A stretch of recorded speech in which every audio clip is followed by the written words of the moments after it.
과학혁명의 구조에서 제시한 그 과학에 대한 어떤 상은 우리가 그 전까지 알고 있었던 과학에 대한 상과 사실은 많이 다릅니다. 일반적으로 지금도 사실은 과학에 대해서 과학적 방법론에 대해서 얘기를 할 때 가장 이제 쉽게 얘기하는 방법이 이런 방법입니다. 과학자들은 관찰이나 연구를 통해서 가설을 세우고요. 가설을 시험을 합니다. 시험을 해서 이 시험의 결과가 가설과 틀리면은 다시 돌아가고 가설을 바꾸든지 전혀 다른 가설을 세우든지 그렇습니다. 아니면은 맞으면은 가설이 입증된 것이고 그럴 경우에 이 가설은 이제 법칙으로서의 지위를 점차 확대하게 되고 이 법칙이 축적되는 것이 과학의 발전이다 라는 것입니다. 보통 우리가 생각하고 있는 그런 과학의 모습입니다. 실제 과학에서 어떤 이론과 혹은 가설과 틀린 경험적인 데이터가 나온다고 그 가설을 사람들이 쉽게 버리느냐? 그렇지 않는 경우가 대부분이다 라는 것이 이제 경험적으로 알려져 있었는데 포퍼의 이론은 이런 것들을 잘 설명하지 못했던 상황이었습니다. 이런 상황에서 쿤의 과학혁명의 구조가 등장을 했던 것입니다. 쿤의 과학혁명의 구조에 나오는 과학의 발전에 대한 가장 이제 기본적인 아이디어는 이제 우리가 이미 상식 비슷하게 되어 있어서 제가 잠깐만 말씀드려도 여러분들이 다 이해를 하실 겁니다. 전 패러다임 시기가 있습니다. 그러니까 과학자 공동체가 패러다임을 획득하기 이전의 시기에는 이런 현상들이 있습니다. 그러니까 P1, P2, P3 어떤 문제들이죠. 잘 안 풀리는 문제들, 재미있는 흥미로운 현상들 이런 것들이 약간은 각각 다른 형태로 설명이 됩니다. 얘는 T1 어떤 T1이란 이론은 이렇게 설명을 하고 T3는 얘를 설명을 하고 T2는 얘만 설명을 하고 하는 식으로 그러니까 제각각이 이렇게 그냥 다 이론들을 가지고 있습니다. 약간 중구난방식이죠. 그러다가 어떤 하나의 패러다임이 씁니다.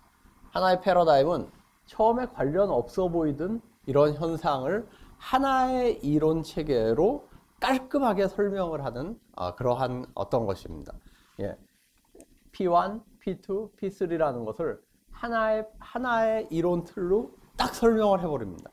근데 그 설명이 너무나 멋지고 너무나 설득력이 있어가지고 과학자 공동체가 안 받아들이기 굉장히 힘든 그러한 종류의 어떤 틀입니다. 그래서 이런 패러다임이 쓰면은 그때부터 이제 정상과학의 시기가 시작이 되는데요. 이렇게 처음에 시작한 이 패러다임이 점점 인접한 영역으로 패러다임의 범위를 넓혀 갑니다. 패러다임의 확장이 일어나고요. 이런 정상과학은 쿤이 퍼즐 솔빙이라고 명명을 했습니다. 퍼즐 풀이다 하는 것입니다. 퍼즐 솔빙에는 세 가지가 크게 있는데요. 하나는 중요한 사실들을 결정하는 것입니다. 패러다임은 관찰과 실험에서 이제 어떤 사실들이 중요하고 또 어떤 사실들이 수집되어야 되는가를 결정을 해줍니다. 특히 연구자들은 더 중요한 사실, 더 패러다임의 관점에서 봤을 때 더 의미가 있는 사실에 관심을 기울이고 그 사실의 정확도, 그래서 상수라든지 이런 것들의 정확도를 높이려고 애를 씁니다. 두 번째 유형은 사실과 이론을 조금 더 부합시키려고 노력하는 것입니다.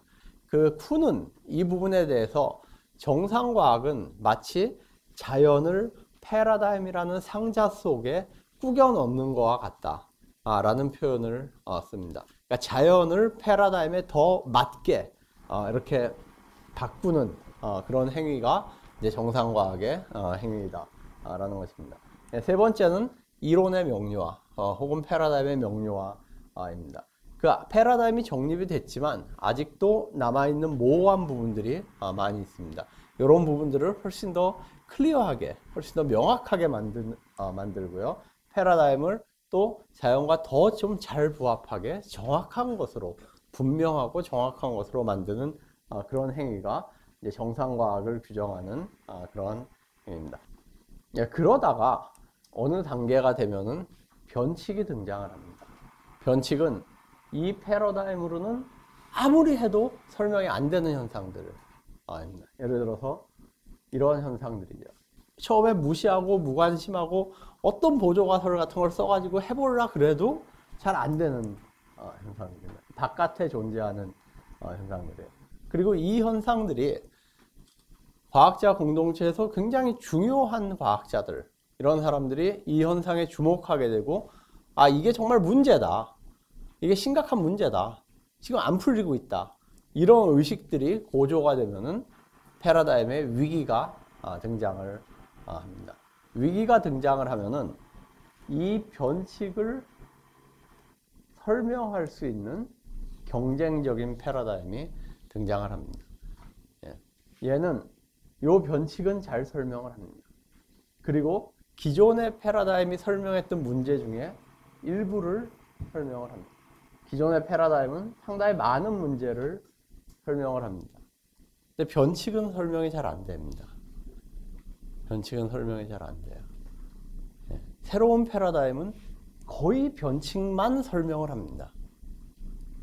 기존의 문제를 어떻게 설명할지에 대해서는 아직 잘 모르는 상황입니다. 자, 그랬을 때 쿤은 이 이전 패러다임과 새 패러다임 사이에 공약 불가능성이 존재한다라고 얘기를 합니다. 공약 불가능성은 합리적 잣대로 두 개를 평가할 수 없다는 것입니다. 그러니까 논리나 실험 같은 합리적인 잣대로 이 두 패러다임 중에 어느 게 더 우월한가를 선택할 수 없다는 얘기입니다. 새 패러다임은 과거의 모든 것들을 다 설명하는 것이 아니라 과거의 일부와 변칙들을 설명을 합니다. 과거의 일부와 변칙들을. 그리고 이것이 어떻게 될지, 앞으로 과거의 패러다임을 대체하고 지배적인 패러다임이 될지 안 될지가 불분명한 상황. 여러분들은 새 패러다임에 운명을 거시겠어요? 여러분들이 과학자라 그러면은 과거의 것을 버리고 새로운 것으로 갈아타시겠니? 쉽지가 않다는 것입니다. 어느 걸 선택을 해야 될지 두 개 중에서. 과학혁명이 일어날 때 주류 과학자들 대부분은 구 패러다임에 머문다 하는 게 쿤의 주장입니다. 이 구 패러다임에서 새로운 패러다임으로 갈아타는, 바꾸는 것은 따라서 합리적인 선택이 아니다. 논리와 실험적 증거로 이루어지는 합리적인 선택이 아니라 일종의 종교적 개종과도 같은 것이다 라고 쿤은 얘기를 합니다. 여기에는 철학적이고 미학적인, 심미적인 요소가 상당히 많이 관여한다 라는 것입니다. 합리성보다는 이 부분에서는 비합리성이 더 결정적인 요인이다 라는 게 쿤의 주장. 쿤은 두 패러다임 중에 하나를 선택하는 것은 하나가 더 우월해서가 아니라 달랐기 때문에 선택을 한다라고 얘기를 했습니다. 다르기 때문에. 이 A라는 패러다임에서 B라는 패러다임으로 넘어간 것은 더 좋은 패러다임으로 넘어간 것이 아니라 다른 패러다임으로 넘어간 것이다. 마치 종의 분지처럼 패러다임의 분지도, 패러다임의 진화도 진화이지 진보라고 볼 수는 없다 라는 게 쿤의 주장이었습니다. 그럼에도 불구하고 과학의 역사는 상당히 축적적으로 보입니다. 누적적인 것으로 계속 발전해 온 것으로 보이는데, 쿤은 이러한 과학의 역사가 이제 과학 교과서 1장에 쓰여진 그런 형태의 과학사 서술에서 주로 등장을 하고, 이제 제대로 된 과학사 연구를 하면은 과학의 역사는 누적적이고 연속적인 역사보다는 단절적이고 그 불연속적인 그런 역사들이 드러날 것이다 라고 설명을 합니다.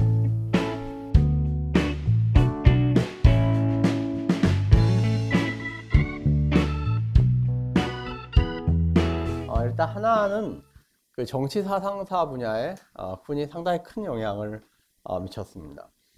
그 역사학자들은 1950년대, 60년대에 그 역사적 객관성이라는 그 주제를 놓고 그 서구의 역사학자들인데 상당히 심각한 논쟁을 버립니다. 역사적 객관성의 뭐 위기라고 할까요? 역사적 객관성에 대한 굉장한 도전이 사실은 일어났습니다. 그런 공격에 대해서 아니다. 역사학에서도 객관성이 가능하다. 적어도 어떤 종류의 객관성이 가능하다라고 방어를 했던 사람들이 흥미롭게도 푼을 다시 이용을 했던 그런 그 사례를 볼 수가 있습니다. 이들은 역사적 객관성을 옹호하기 위해서 역사적 사건이라는 것을 우리가 더 이상 생각하지 말자는 쪽으로 갑니다. 역사학에서도 역사적 사건이 도대체 뭐냐? 프랑스 혁명의 실체가 뭐냐? 왜 일어났냐? 누구에서 일어났냐? 무엇이 그걸 일으켰냐?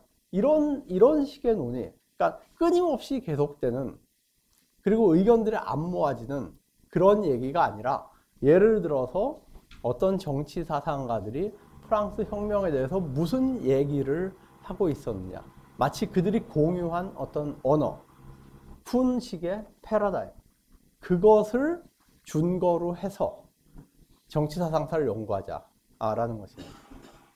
실제 우리가 일어났던 사건이 무엇이냐, 자꾸 그쪽으로 가지 말고 그들이 무슨 말을 했느냐, 무슨 언어를 공유하고 있었느냐를 기준으로, 그걸 기준으로 정치 사상사를 연구를 하자 하는 게 이제 포콕의 주장이었습니다.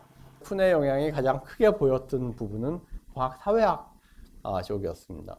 에딘버러 스쿨이라고 불리는 그 사회 구성주의 과학 사회학자들은 푼의 과학혁명의 구조를 읽고 자신들이 정말 원했던 어떤 문제에 대한 답을 찾아내는데 성공을 했는데요.